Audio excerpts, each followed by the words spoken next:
Policy बाजार पर 1 करोड़ रुपए का टर्म लाइफ इंश्योरेंस केवल 450 रुपए महीने से शुरू। वाह! एक महत्वपूर्ण घटनाक्रम में लेह एपेक्स बॉडी और करगिल डेमोक्रेटिक अलायंस ने शनिवार को गृह मंत्रालय द्वारा गठित की गई हाई पावर कमेटी की प्रस्तावित बैठक में हिस्सा नहीं लेने का फैसला किया। दोनों संगठनों का आरोप है कि बैठक के एजेंडे में लेह और करगिल के 2 निकायों की तरफ से उठाए जा रहे मुद्दों को शामिल नहीं किया गया। दोनों निकायों ने केंद्र के साथ चर्चा के लिए 4 सूत्रीय एजेंडा रखा, जिसमें लद्दाख को पूर्ण राज्य का दर्जा, भारत के संविधान की 6ठी अनुसूची के तहत संवैधानिक सुरक्षा, लद्दाख के युवाओं के लिए नौकरी में आरक्षण और 2 अलग अलग राज्यों का निर्माण शामिल है।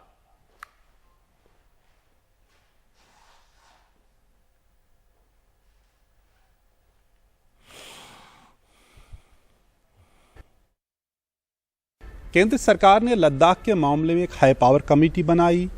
कमेटी के जो अध्यक्ष हैं वो minister of state for home Nityanand Rai हैं, लेकिन एक दचका लगा है उस कमेटी को जब लद्दाख की लीडरशिप ने ये फैसला किया है कि वो उस कमेटी का हिस्सा नहीं बनेंगे, क्योंकि इनका कहना है कि जो मांगे उनकी हैं उनको नज़रअंदाज किया गया है। उनकी डिमांड ये है कि लद्दाख, जिसको 5 अगस्त 2019 को एक अलग यूनियन टेरिटरी बनाया गया, उसको एक स्टेटहुड का दर्जा दिया जाए, एक स्पेशल स्टेटस कॉन्स्टिट्यूशन की 6th शेड्यूल के तहत दिया जाए।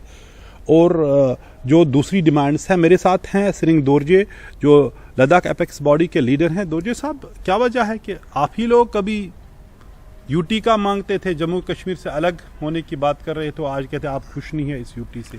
जी हाँ, हम यूटी का डिमांड ज़रूर कर रहे थे, लेकिन हम यूटी विद लेजिस्लेचर की डिमांड कर रहे हैं, और जो हमें मिला है वो विदाउट लेजिस्लेचर है। जी। जिसकी वजह से हमारे कोई पब्लिक नुमाइंदे जो हैं, उन पब्लिक नुमाइंदे तो है ही नहीं जिनकी सुनवाई हो। इसलिए लद्दाख से मैं समझता हूँ कि डेमोक्रेसी लद्दाख में नहीं रहा है। तो जो अब आपने फैसला किया कि ये जो हाई पावर कमेटी है उसमें शिरकत नहीं करेंगे, क्या वजह? उन्होंने कहा कि जो आपकी ज़मीन है या आपकी जो नौकरियां हैं उनको महफूज रखने के लिए बात होगी, आपके कल्चर को प्रोटेक्ट करने की बात होगी, तो फिर आप उसमें मीटिंग में क्यों नहीं जाओगे? उस कमेटी का हिस्सा क्यों नहीं बनोगे? इसलिए नहीं जाएंगे क्योंकि हमारे जो डिमांड्स हैं वो बिल्कुल साफ़ हैं। 4 डिमांड्स हमने किए हैं, जिसमें स्टेटहुड और 6th शेड्यूल बिल्कुल हमारे इम्पोर्टेंट पॉइंट्स हैं 4 में से, तो उनका उसमें एजेंडे में कोई जिक्र ही नहीं है। तो उसके बगैर हमें उस टाइप के नेगोशिएशन में पार्टिसिपेट करने का कोई मतलब नहीं रहता है। बहुत बहुत शुक्रिया। आप बताइए सजाद साहब, आप करगिल डेमोक्रेटिक अलायंस के नुमाइंदे हैं, उनके ही लीडर हैं, क्या वजह है? थोड़ा आप देखिए, सबसे पहले तो ये है कि हम चाहते थे कि यही जो हमारे साथ प्रॉमिस हुआ था फ्लोर ऑफ द पार्लियामेंट कि हमें एम्पावर किया जाएगा लद्दाख की यूटी बनने के बाद, लेकिन हमने देखा कि हमें मज़ीद डिसएम्पावर किया गया है। हमारे यहाँ ना जॉब सिक्योरिटी है, ना लैंड सेफगार्ड हमारे लिए। तो उसी पे तो ये बातचीत हो रही थी। लेकिन हमने जो 4 डिमांड्स को लेकर के मुश्तरका तौर पर जद्दोजहद की थी, जिसके नतीजे में हाई पावर कमेटी बनाई थी, वो डिमांड्स यही थी, जिसको लेकर करगिल हिल काउंसिल में रेजोल्यूशन भी पास हुआ कि फुल फ्लेज स्टेटहुड लद्दाख को दिया जाए, 6th शेड्यूल हमें दिया जाए, हमारे यहाँ करगिल और लेह के लिए पूर्ण पार्लियामेंट में नुमाइंदगी हो और दोनों के लिए अलग पार्लियामेंट सीट दिए जाएं, जॉब रिजर्वेशन तो हो। क्या है आइंदा की नीति? जो हम अपना जो डेमोक्रेटिक हमारा राइट है, हम एहतिजाज जारी रखना चाहते हैं, हम एहतिजाज करना चाहते हैं, और हम ये तवक्का करते हैं कि सरकार हमारी सुने, क्योंकि डेमोक्रेसी जो है वो आवाम के लिए होती है। यहाँ हमें कुछ बाबुओं के रहम करम पर छोड़ दिया गया है, ये सिलसिला ख़त्म होना चाहिए। जम्मू कश्मीर में एक बार फिर बढ़ती आतंकी घटनाओं और गतिविधियों को देखते हुए राजौरी में ग्राम सुरक्षा समितियों में सुधार की पहल हुई है। फिलहाल वहां मौजूदा ग्राम सुरक्षा के 5000 सदस्यों को मिले हथियार की जांच हो रही है और उनके परीक्षण को लेकर भी विचार हो रहा है। इसके अलावा बड़ी संख्या में ग्रामीण पुलिस से हथियार लेने के लिए अपना नाम लिखवा रहे हैं। 20 साल में पहली बार राजौरी में ग्राम सुरक्षा समितियों का हुलिया बदला जा रहा है। हाल ही में वहां हुए आतंकी हमले में 6 लोगों की मौत हुई थी।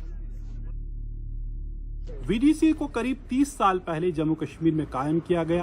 उस वक्त प्रशासन पे ये इल्जाम लगाया गया कि आप अपनी जिम्मेदारियां नहीं निभा रहे हैं, बल्कि लोगों को कहते हैं कि आप अपनी हिफाजत खुद करो।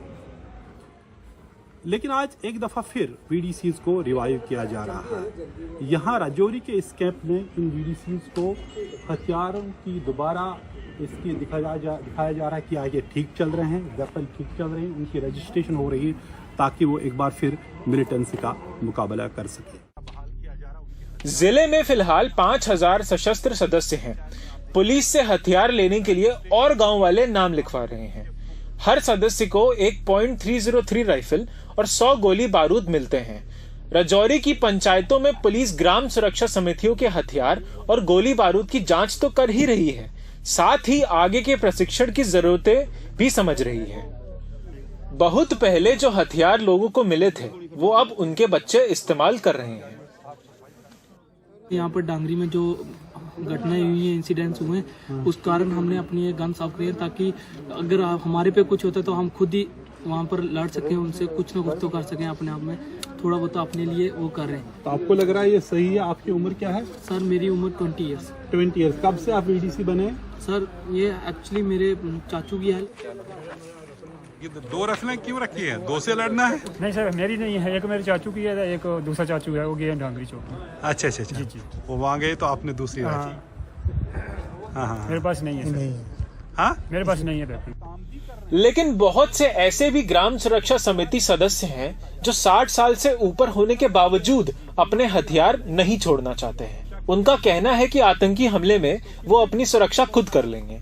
ये हमारा घर तो जंगल के नजदीक है, अकेले रहते हैं, तो अगर कोई नजदीक आएगा तो फिर तो अगर हथियार होगा तो फिर उसके साथ तो लड़ना ही पड़ेगा। तो लेकिन आप बुजुर्ग हैं, उस उम्र में भी लड़ना है? हाँ बिल्कुल लड़ेंगे सर। 1990 के दशक में डोडा में हिंदुओं के ऊपर आतंकी हमलों के बाद सबसे पहले ग्राम सुरक्षा समितियां बनाई गई थीं। उसके बाद राजौरी, पूंछ और जम्मू के दूसरे जिलों के गांव वालों को भी हथियार दिए गए। फिलहाल ग्राम सुरक्षा समिति के करीब 28,000 सदस्य हैं, जिनमें से ज्यादातर हिंदू समुदाय के हैं।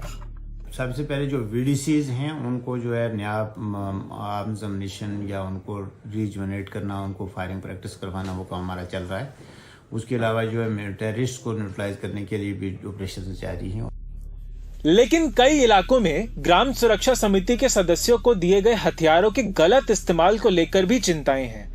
ग्राम सुरक्षा समिति सदस्यों के खिलाफ 200 से ज्यादा एफआईआर दर्ज हैं। इनमें हत्या, बलात्कार, दंगा भड़काने और ड्रग्स संबंधी आरोप हैं। डांगरी में जहां पिछले रविवार को आतंकियों ने हिंदू परिवारों को निशाना बनाया था, वहां 72 सशस्त्र ग्राम सुरक्षा समिति सदस्य हैं।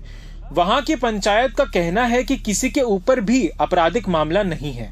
पूरी जांच पड़ताल के बाद ही नए ग्राम सुरक्षा समिति सदस्य बनाए जाएंगे। जो हम चूज करेंगे जिन लोगों को, वो हम ऐसे लोगों को वेपन नहीं देंगे जो ड्रिंक करने वाले हो या जिनका बीपी रेज रहता हो या इस टाइप के लोग जो हमारे जो लोग जिनको वेपन दिए जाएंगे सूझबूझ के साथ उन वेपनों की प्रोटेक्शन करनी है। राजौरी में और ग्राम सुरक्षा समितियां बनाने की मांग तेजी पकड़ रही है। फिलहाल सरकार आतंक का मुकाबला करने के लिए ऐसे समूहों को सशक्त कर रही है। राजौरी से नजीर मसूदी की रिपोर्ट, एनडीटीवी इंडिया।